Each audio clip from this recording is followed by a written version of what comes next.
Hi, welcome back to my channel. Today I'm going to show you how to make a New York style red velvet cheesecake. It's layers of red velvet cake, a thick, creamy New York style cheesecake layer in the middle, and frosted with a rich but not too sweet cream cheese frosting.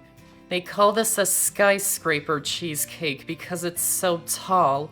It was recently my birthday, and this is my favorite cake of all time. So let's get started. First, you're going to need to prepare a cheesecake layer. I showed how to make this in my last video, and I'll put a link in the description box, and you don't have to include the sponge cake crust. Once the cheesecake comes out of the oven and is cooled completely, wrap the top in plastic wrap and place it into the freezer instead of the fridge. It's much easier to decorate when the cheesecake is frozen. Then to make the red velvet cake layers, preheat the oven to 350 degrees. Lightly grease two 9-inch round cake pans with softened butter or cooking spray. Line each pan with a circle of parchment paper. And set them aside for now. Then into a sifter over a medium bowl, add in the cake flour, cocoa powder. This is not the regular cocoa powder you normally use. This is cacao powder, which is unprocessed cocoa powder, and this is how red velvet cake was first invented. The small amount of cocoa powder mixed with acid creates a reddish tinge once the cake bakes, but nowadays most cocoa powder is processed and it doesn't do that anymore. So most recipes use a lot of red food coloring to make it red, and the cake would usually taste like food coloring. So using unprocessed cocoa powder or cacao powder will help the cake to get a natural red color without having to use a lot of food coloring. We will still be using some food coloring in this cake to help deepen the red color, but not as much as a lot of recipes. Add in the baking powder, baking soda, and salt. Sift the ingredients into the bowl. Whisk to combine.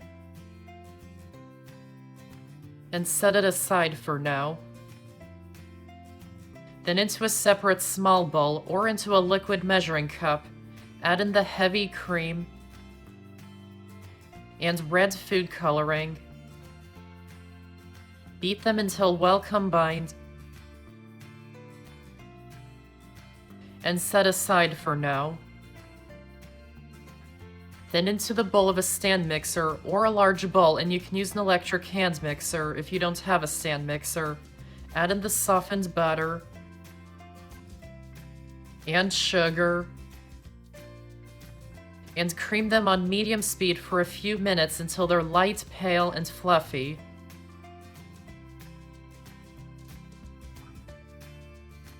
Scrape down the sides occasionally to make sure it's mixing evenly.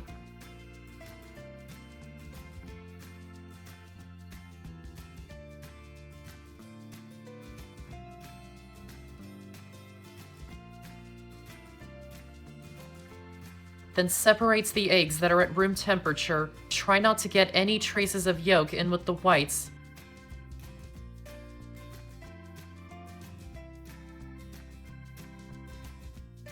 Add the yolks one at a time into the creamed butter and sugar mixture. Mixing well and scraping down the sides after adding each one.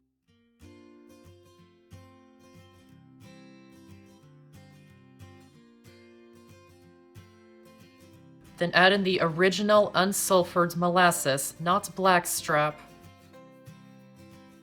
Mix until combined. Then add in the canola or vegetable oil.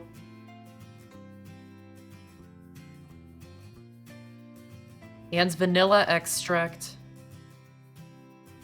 And keep mixing until well combined. And scrape down the sides when needed.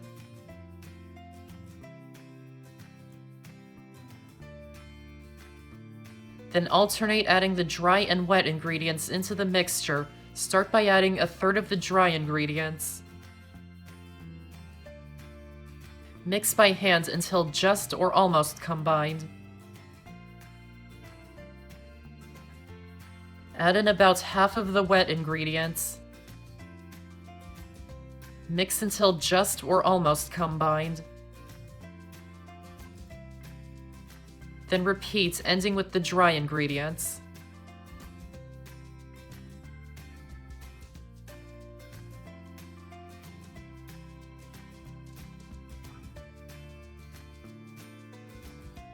Then into a clean, separate medium bowl, add in the egg whites and cream of tartar, and whip them with an electric mixer until it forms stiff peaks, but not until it looks dry.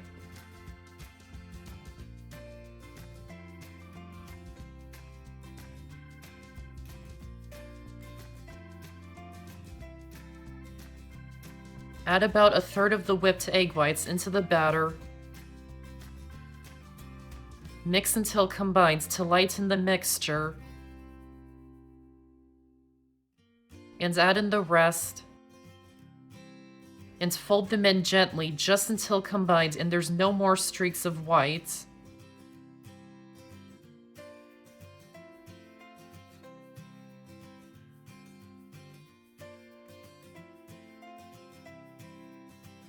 Pour the batter evenly into the prepared cake pans. Spread it out until it's even. And bake them in the oven for about 20 minutes or until a toothpick inserted into the center comes out clean. When they're done, remove them from the oven and let them cool completely. Once they're completely cooled, remove them from the pans. Wrap them completely in plastic wrap. And refrigerate them for a few hours until they're chilled. It's much easier to decorate when they're cold. To make the frosting, in the bowl of a stand mixer or a large bowl, and you can use an electric hand mixer, add in the softened cream cheese and softened butter, and beat them on medium speed for a few minutes until well combined and smooth.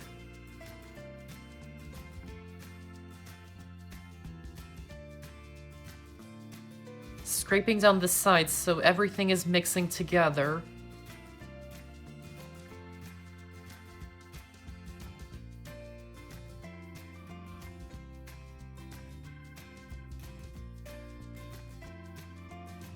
Then sift the powdered sugar into a separate large bowl.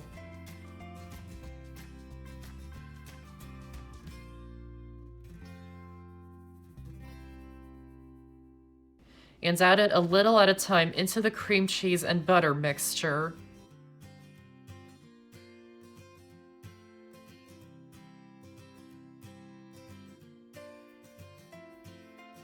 Once it's all added, beat the mixture on medium to high speed until it's well combined.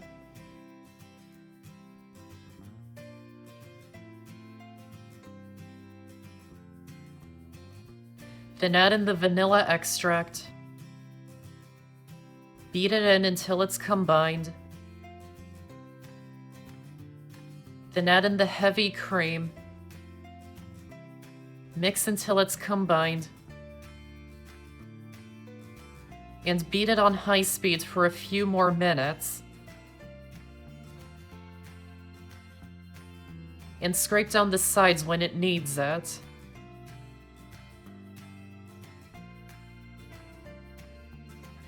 This is a rich but not too sweet frosting, which means it doesn't have a lot of powdered sugar for the amount of cream cheese and butter in the frosting, so it is a very soft frosting.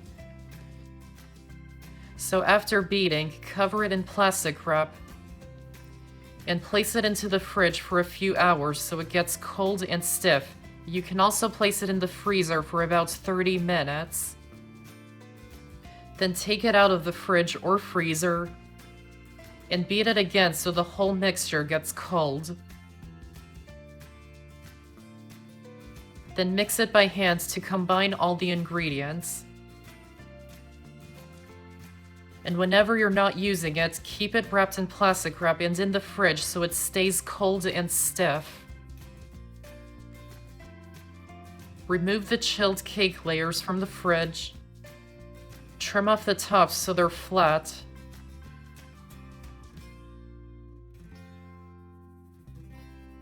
Then crumble them up into a bowl to make crumbs for decorating.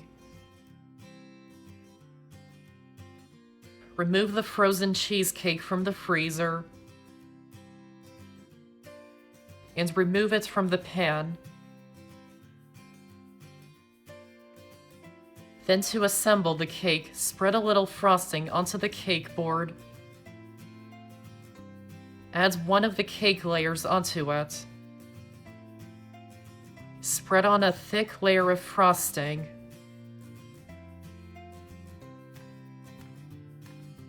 Then add the cheesecake on top of it, pressing it down slightly. Then add a thick layer of frosting and spread it out. Then add the second cake layer upside down on top. Then cover the whole cake in a thick layer of frosting, smoothing it out as best as you can.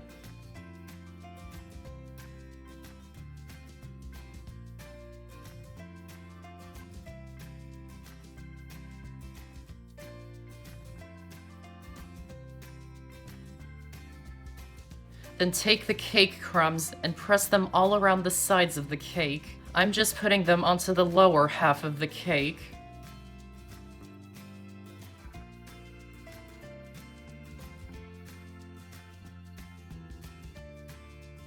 Then pipe any remaining frosting all around the top sides of the cake. And sprinkle any leftover cake crumbs on top of it. Then place the cake into the fridge for about 6 hours or overnight to let the cheesecake layer thaw completely, and keep it refrigerated until you're ready to serve it.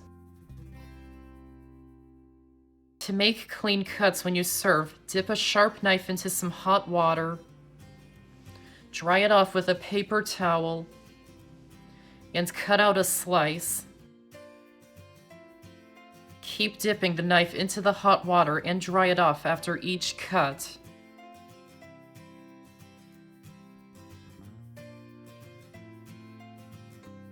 And that's how to make a New York style red velvet cheesecake. I hope you enjoyed this video, and if you did, give this video a like and check out my channel for many more videos and subscribe to my channel for more to come. Thanks for watching, and I'll see you next time.